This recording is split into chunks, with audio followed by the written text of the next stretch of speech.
Standard 9 के अजीज़ तालिब इल्मों, आज मैं फिर आपसे मुखातिब हूँ। पिछले सबक में मैंने आपको पढ़ाया था, डॉक्टर जाकिर हुसैन के मुतालिक एक मुख्तसर सा तारुफ पेश किया था। आज मैं उनकी कहानी एहसान का बदला एहसान, इसके मुतालिक आपको बताने जा रहा हूँ। ये चैप्टर नंबर 8 है आपका, और एहसान का बदला एहसान। तो डॉक्टर साहब ने इस कहानी में उस ज़माने का जिक्र किया है जब इंसाफ और अदल का बोलबाला था, जब चारों तरफ आवाम जो थी खुशहाली की ज़िंदगी गुजारती थी और किसी को किसी चीज़ की फ़िक्र नहीं रहती थी।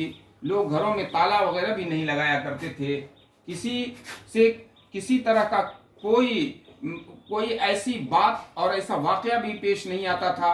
लोग सिक्के और सोने उछालते हुए रात को भी चले जाते थे, लेकिन कोई पूछने वाला नहीं होता था कि तेरे मुंह में कितने दांत हैं। ये इंसाफ का बोलबाला था उस ज़माने के हुक्मरानों के।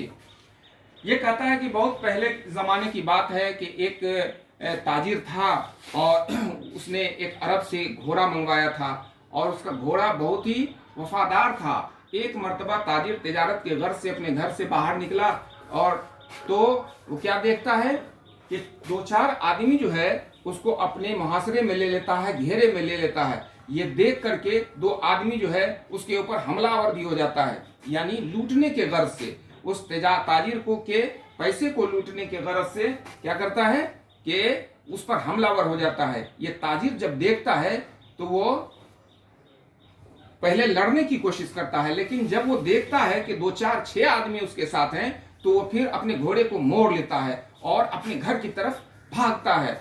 घोड़ा भी इतना तेज दौड़ता है, इतना तेज दौड़ता है कि पीछे जो लोग थे उसके डाकू वगैरह थे वो बहुत पीछे छूट जाता है, और ये ताजिर को लेकर के उसका घोड़ा उसके घर तक पहुंच जाता है। लेकिन घोड़े के तेज दौड़ने की वजह कर घोड़े का पैर जो था वो नाकाम हो गया था, घोड़ा अपाहिज हो गया था और वो चलने के लायक नहीं रहा था। इसलिए ताजिर ने साइस को बुलाया। घोड़े की जो देखभाल करता था उसको साइस बोला जाता है। तो उसको बुलाया और कहा कि देखो, इस घोड़े ने मेरे ऊपर बहुत बड़ा एहसान किया है, मेरी जान को बचाया है डाकुओं से, लिहाजा इसके खाने पीने का ख्याल रखना, 6 किलो अनाज इसको बराबर इसको देते रहना। साइस ने चंद दिनों तक तो उस घोड़े को खाना खिलाया, लेकिन फिर उसके खाने में कमी करता रहा, और इसके वजह कर वो घोड़ा लागर हो गया, कमज़ोर हो गया। कमज़ोरी के वजह कर वो अंधा भी हो गया। तो एक दिन वो भूख की शिद्दत में वो उठकर चलने लगा। चलते चलते उस आदिलाबाद में एक मस्जिद थी और एक मंदिर, और उसके बीच में एक बड़ा सा घर था, जिस घरे में एक घंटी लगी हुई थी। जिस घर में जिस घंटी को बजाने के बाद उस गांव के लोग वहां जमा हो जाते थे, और जमा होने के बाद वहां पर जो आदमी घंटे बजाता था वो अपना इंसाफ तलब करता था, और वहां के लोग उसका इंसाफ करते थे।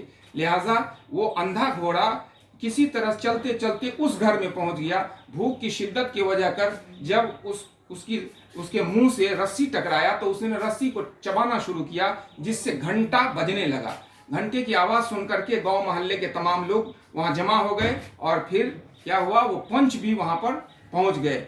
लोगों ने पूछा कि ये किसका घोड़ा है, तो बताया गया कि ये फलाने ताजिर का है, फलाने ताजिर की जान इसने बचाई थी, उसी जान बचाने के वजह कर ये अपाहिज हो गया था। लगता है वो अब देखभाल नहीं कर रहा है इसका ठीक से।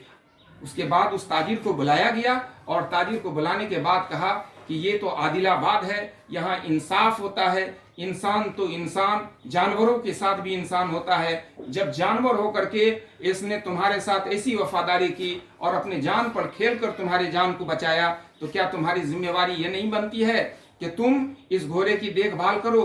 ताजिर का सर शर्म से झुक गया, वो घोड़े से लिपट गया, घोड़े को अपने गले से लिपटा लिया, और फिर वो वहां से रवाना हो गया, ये कहते हुए कि इस घोड़े की देखभाल मैं करूंगा, और उस दिन से उसकी वो खिदमत करने लगा।